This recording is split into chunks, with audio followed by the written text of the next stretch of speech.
بھی ٹھہر جائے. سنیے یا علی فلاں فلاں فلاں میرے جنازے میں شریک ہو. یا علی میرے بچے چھوٹے چھوٹے. یا علی یہ اپنی ماں کی جدائی برداشت نہیں. یا علی پہلے میں نے اپنے بچوں کو کھلایا ہے پھر میں نے کھایا. میرے بعد ایسی عورت سے شادی کیجیے جو سب سے زیادہ میرے بچوں پہ مہربان ہو, سب سے زیادہ مہربان. رات کی تاریکی میں لے جائیے گا, میری قبر کا نشان مٹا دیجیے. کیوں چاہتی ہے شہزادی, کیوں چاہتی ہے کہ قبر کا نشان تک مٹا دیا جائے؟ شہزادی قیامت تک کا مبارزہ کر رہی کہ تاریخ میں محفوظ رہے کہ رسول کی بیٹی پر کیسے ظلم ہوئے تھے. رسول کی بیٹی کسی سے راضی نہ تھی, اپنے جنازے میں شریک نہیں ہونے دیا.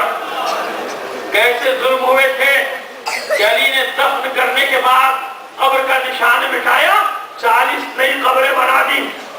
کیوں؟ بہت ساری وجوہات ہیں. سنو عزیزو, بہت اطمینان سے سننا اس بات کو. بہت ساری وجوہات. ایک وجہ کیا تھی کہ جب مولا کائنات کو دفن کیا گیا تو یہی انداز تھا. آپ کی قبر مطہر, قبر اقدس تو بہت بعد میں دریافت ہوئی نا, جب یہ حجاج بن یوسف ملعون حجاز, مدینے اور مکے کا گورنر بنایا گیا. اس نے 2000 قبریں کھودی تھی علی کی قبر تلاش کرنے کے لیے. اس ملعون نے, اب میں نہیں کہہ سکتا کہ بیوی کے ذہن میں کیا کیا خدشات ہیں. کتنی مظلوم ہے یہ بیوی کہ تم مدینے جاتے ہو, ہم مدینے جاتے ہیں, اندازے سے روتے ہیں. کبھی بقیع میں جا کے,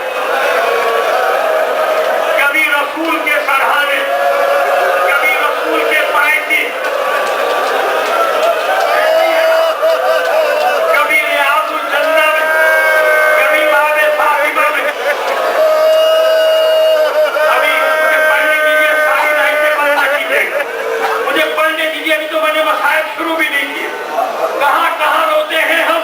کبھی رسول کے پائے کی, کبھی رسول کے سرہانے, کبھی باب جبرائیل, کبھی باب فاطمہ, کبھی ریاض الجنہ, کبھی روضۃ الجنہ, کبھی جنت البقیع کے اندر, کبھی جنت البقیع کے باہر, کبھی مسجد نبوی سے بقیع کے دروازے کے درمیان. کہاں دفنایا علی نے نہیں معلوم.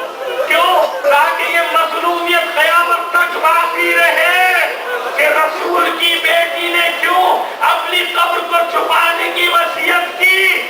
کیسا کیسا زمانہ آنے والا تھا.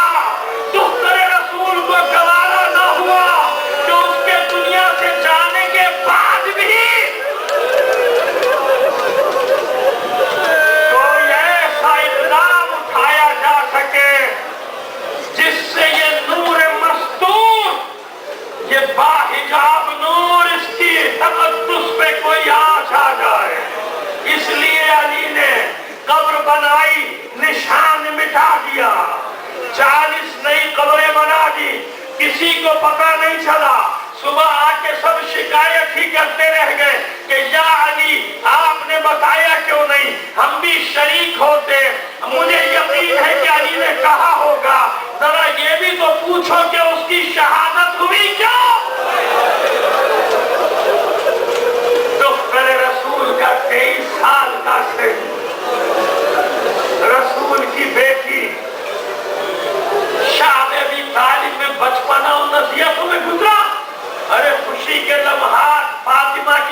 کا زہر سے مارا جائے.